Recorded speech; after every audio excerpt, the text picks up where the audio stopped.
তোমার মা করে দিয়েছে, আজকে মায়ের পা ধুয়ে দিবে সন্তানে। এটাতে দাও, হ্যাঁ তালি দিলে না কেন?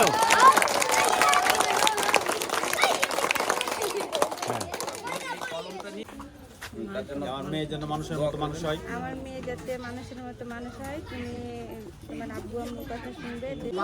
একটু জোরে করে বলে।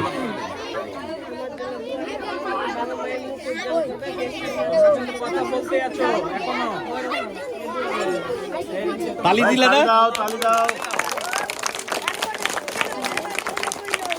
এবারে আমরা তালি দিলে না কেন?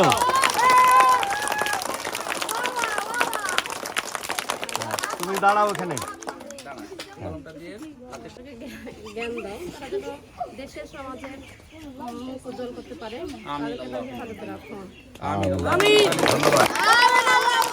এ পর্যায়ে তোমার মা করে দিয়েছে, আজকে মায়ের পা ধুয়ে দিবে সন্তানে। তালি দাও।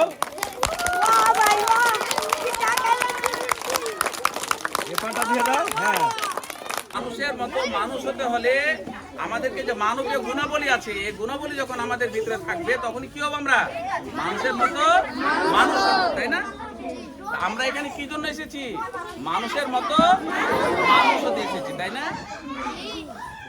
আমরা জেনেছি যে আর মানুষের মতো যদি মানুষ হতে হয় তাহলে কি করতে হবে? সর্বপ্রথম মায়ের দোয়া লাগবে আমাদের জন্য। মা বাবা যদি আমাদের জন্য দোয়া না করে, মা বাবা যদি আমাদের প্রতি যদি সন্তুষ্ট না হয়, তাহলে কি আমরা মানুষের মতো মানুষ হতে পারবো? এই জন্য আমরা কি করব? মাদের যেমন উপদেশ শুনবো, আমরা ছোট্ট অবস্থায় মাদের ছোট ছোট কাজে কি করবো? আমরা একটু করে সহযোগিতা করবো না? তারপর যখন আমরা বড় হব, মায়েরা যখন আমার বৃদ্ধ হবে, বয়স্ক হবে, তখন কি করবো? আমরা মায়েদের আবার কি করবো? খেদমত করবো, সেবা করবো না? এখন আমাদেরকে কি করে? ছোট অবস্থায় মায়েরা আমাদের জন্মের পরে যখন আমরা যখন জন্মগ্রহণ করছি, তারপর আমাদের পেশাব পায়খানা থেকে শুরু করে সমস্ত কিছু কে পরিষ্কার করে? পরিষ্কার করে। আমাদের যদি ছোট অবস্থায় কখনো জ্বর হয়ে থাকে বা এখনো যদি কারো কোনো অসুখ বিসুখ হয়ে থাকে, আমাদের মায়েরা কি করে না? ঘুমায় না, সর্বক্ষণ আমাদের জন্য, আমাদের খেদমতের জন্য, আমরা যদি সুস্থ হয়ে যাই সর্বক্ষণ মায়েরা কি করে? আমাদের খেদমত করে, তাই না?